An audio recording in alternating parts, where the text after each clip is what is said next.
দ্বিতীয় সপ্তাহে এসেও মালিক এত ভালোবাসা পাচ্ছে, এটা আর আপনারা দেখলেন, দর্শকদেরকে তো আপনারা দেখলেন, এটা তো আমরা নিজেরা বলছি তাই নয়। আমার কাছে শুধু এটাই ভালো লাগছে যে আমাদের সিনেমা প্রেমী দর্শকরা এখনো হলে আসছে, ঈদের দ্বিতীয় সপ্তাহ, এটা এই আনন্দ আসলে ভাষায় ব্যক্ত করা যাবে না।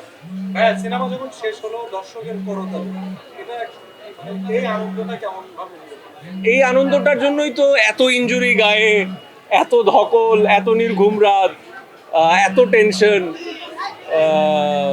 এত আপনাদেরকে এত কষ্ট দেয়া, এই আনন্দটুকুর জন্যই তো। সিনেমার সবচাইতে মানে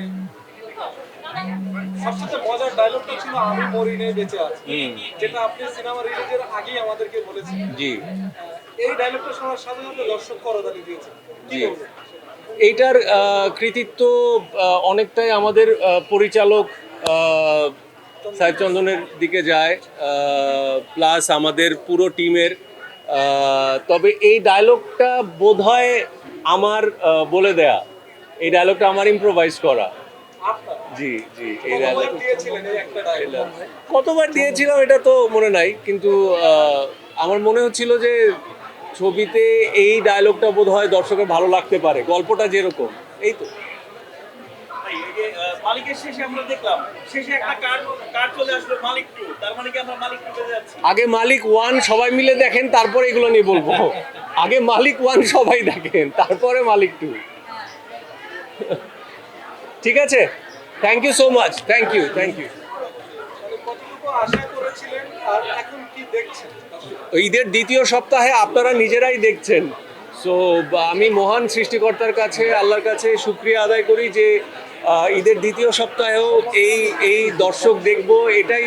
তারপরে কালকে শুক্রবার শনিবার আছে, সৃষ্টিকর্তার কাছে কৃতজ্ঞতা ছাড়া আর কিছু বলার নেই আসলে। আসলে আসলে আমি যেটা বলি সেটা হলো যে দর্শকদের ভালোবাসায় কিন্তু একটা সিনেমা অনেকদিন বেঁচে থাকে। আমার মনে হয় যে দীর্ঘদিন পর আরিফিন শুভর যে ফিরে আসা, সেটাই কিন্তু তার সংলাপের মধ্য দিয়ে প্রমাণিত হয় যে আমি মরি নাই বেঁচে আছি। হ্যাঁ, তো সুতরাং আমরা চাই আরিফিন শুভ আমাদের সিনেমাকে আরও অনেক বেশি সমৃদ্ধ করবে। এবং আপনারা যারা দর্শক ছবিটা দেখলেন, দর্শকদের যে ভালোবাসা, সেই ভালোবাসা নিয়েই আমাদের প্রযোজক আছেন, তিনি ভবিষ্যতে মালিক 2 তো করবেন। চন্দন তার যে প্রতিশ্রুতি, সেই প্রতিশ্রুতি নিয়ে এগিয়ে যাবে। আর আমরা যারা এই ছবির সাথে সম্পৃক্ত ছিলাম, তারা আমরা আরও ভালো কাজ আপনাদের সামনে উপহার দেব, এই প্রতিশ্রুতি আপনাদের কাছে দিতে চাই। Thank you very much, thank you সবাইকে আসলে। ওই যে সিন্ডিকেটের একটি পার্ট হিসেবে আসলে আমার চরিত্রটিকে একটু ভিন্ন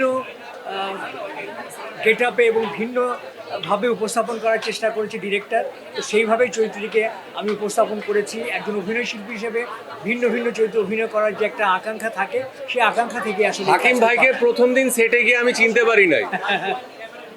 আসলেই এই গেট আপটার কারণে অনেকেই চিনতে পারে। 90% দর্শক আপনাকে অ্যাকশন চরিত্রে দেখতে চায়। ভিডিওটা আমার কাছে আছে। 90% দর্শক আপনি অ্যাকশন চরিত্রে দেখতে চায়। রোমান্টিক না, অ্যাকশন। কি বলবেন দর্শকদের উদ্দেশ্যে? এই কথাটা পুরোপুরি সত্য কিনা, কারণ যখন ছুঁয়ে দিলে মন আসছিল কিছু বছর আগে, অথবা কিছুদিন আগে 19-20 আসছিল, তখন আবার ওটাতেও পছন্দ করেছে। সো আমার মনে হয় সিনেমা যদি ভালো হয় তাহলে সব চরিত্রেই দর্শক পছন্দ করে, এটা আমার ব্যক্তিগত অভিমত। অনেকেই বলেছেন যে অফিসের ঈদে আর্মির মানে গল্পে অনেক প্যাকেলে পাবে। সেটা নিয়ে কি বলবেন? আপনি যদি বাজেট এবং শিল্পী, এই পরিসর সব কিছু মিলিয়ে দেখেন, ওটা অনেক বড় বাজেটের, অনেক বড় শিল্পীর, এবং অনেক বড় পরিসরের। সেখান থেকে আমি কোনো অবস্থাতেই আপনি যেই ছবির কথা বললেন, সেই ছবি ভাইয়ার ছবির সাথে এই ছবির তুলনা আমার মনে হয় যায় না আসলে। ওটা একটা ধরনের ছবি, ওটা বিনোদন এক রকমের, ওটা বিনোদিত হচ্ছে দর্শক ওটা দেখে। আমাদেরটা দেখে অন্য ধরনের এক ধরনের বিনোদন, ঈদের এক ধরনের আনন্দের ছবি। এটা এটা দুই ধরনের ছবি। আল্লাহর হুকুম যখন তখনই হয়েছে। সময়ে কোনো সঠিক বেঠিক হয় বলে আমার মনে হয় না, সময় হয়।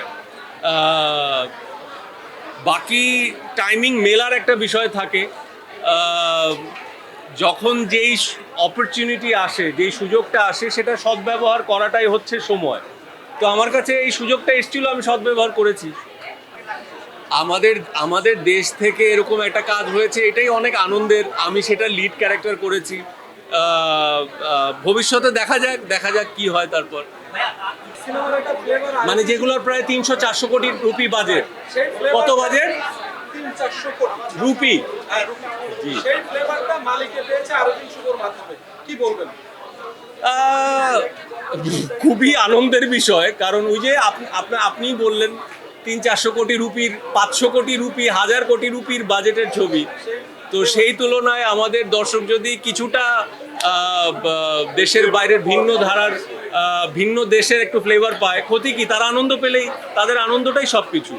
আমি শুধু একটা জিনিসই বলবো, মালিক এখনো সাকসেসফুলি চলছে। যারা এখনো দেখেননি তারা অবশ্যই হলে এসে যদি আনন্দ করতে চান, আনন্দ উল্লাস করতে চান, তালি মারতে চান, সিটি বাজাইতে চান, তাহলে মালিক দেখবেন।